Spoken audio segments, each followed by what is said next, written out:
నిజమైన విశ్వాసం విధేయత చూపుతానని భారతదేశ సార్వభౌమాధికారాన్ని సమగ్రతను కాపాడుతానని ఆంధ్రప్రదేశ్ రాష్ట్ర ముఖ్యమంత్రిగా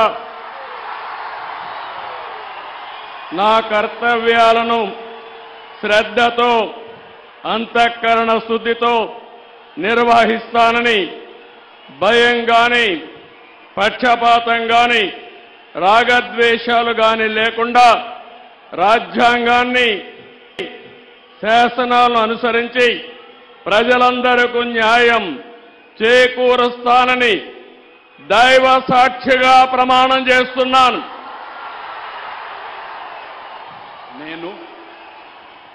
నారా చంద్రబాబు నాయుడు అనే నేను ఆంధ్రప్రదేశ్ రాష్ట్ర ముఖ్యమంత్రిగా నా పరిశీలనకు వచ్చిన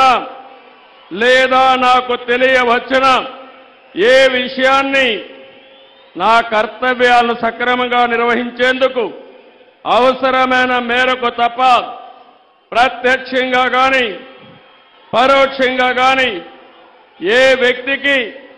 లేదా వ్యక్తులకు తెలియపరచనని లేదా వెల్లడించని దైవ సాక్షిగా ప్రమాణం చేస్తున్నాను.